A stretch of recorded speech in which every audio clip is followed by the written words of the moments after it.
Perdana Menteri Israel Benjamin Netanyahu mengaku mengetahui lokasi Iran menyimpan lebih dari 400 kg uraniumnya. Diklaim sebagai uranium yang diperkaya hingga tingkat yang mendekati tingkat senjata. Mengutip KBRI pada 29 September, hal ini diutarakan oleh Netanyahu dalam pernyataan langsungnya kepada sumber utama Fox News beberapa waktu lalu. Netanyahu mengklaim pihaknya mengetahui pasti lokasi Iran menyimpan uranium tersebut. Seraya menambahkan bahwa Israel telah berbagi informasi intelijen ini dengan Amerika Serikat. Lantas menurut laporan yang dikeluarkan oleh Badan Tenaga Atom Internasional, Iran memiliki lebih dari 400 kg uranium yang diperkaya hingga kemurnian 60% pada awal musim panas, tepat sebelum dimulainya perang yang dilancarkan Israel terhadapnya. Perlu dicatat bahwa memproduksi senjata nuklir membutuhkan pengayaan tambahan di atas 90%. Pihak Iran pun membantah sedang berupaya mengembangkan senjata nuklir.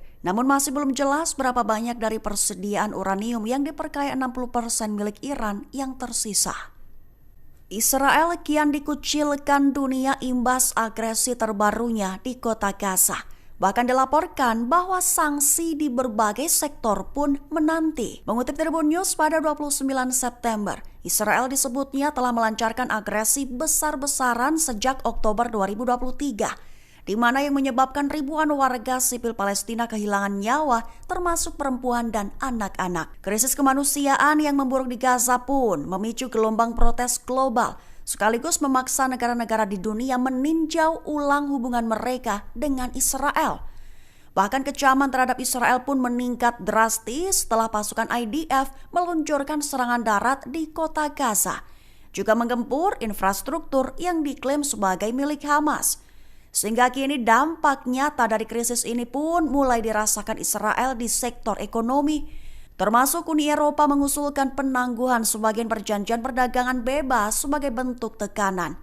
Juga beberapa negara Eropa seperti Prancis, Belanda, Spanyol, dan Inggris telah menjatuhkan sanksi terhadap individu serta organisasi Israel yang terlibat dalam kekerasan di tepi barat.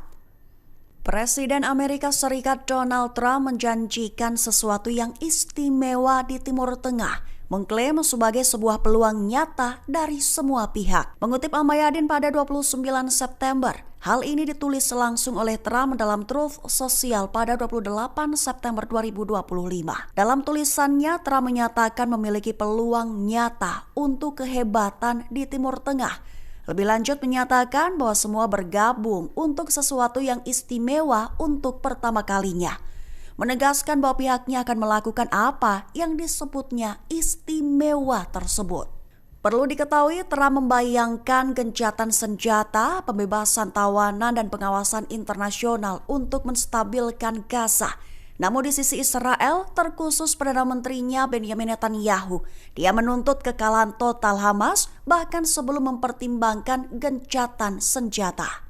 Brigade Qassam peringatkan nasib 2 tahanan Israel, di mana kontak antara mereka dengan 2 tahanan itu terputus seusai Israel menyerang di 2 wilayah di kota Gaza selama 48 jam terakhir. Mengutip Palestine Chronicle pada 29 September, hal ini diumumkan langsung oleh Qassam dalam pernyataannya di Telegram pada Minggu 28 September 2025.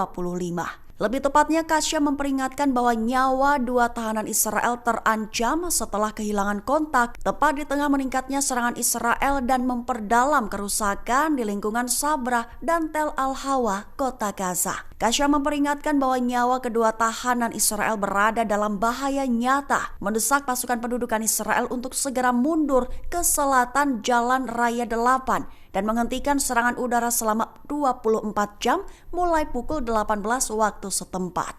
Tujuannya agar mereka dapat mengevakuasi kedua tahanan tersebut. Pesawat Israel melancarkan serangan sabuk api yang sangat dahsyat pada 29 September dini hari di sekitar rumah sakit Al-Shifa sebelah barat kota Gaza. Bahkan penembakan hebat juga terjadi di sekitar rumah sakit di tengah kekhawatiran bahwa pasukan Israel akan menyerbu lokasi itu. Mengutip KBRI pada 29 September, hal ini merupakan perkembangan terbaru dan dilaporkan oleh koresponden Al Jazeera. Dilaporkan bahwa pesawat Israel pada Minggu 28 September malam membentuk barisan tembak di sekitar rumah sakit Al-Shifa. mengebom sebuah menara hunian dan beberapa rumah lainnya sebagai bagian dari kampanye pembongkaran yang meluas di kota Gaza.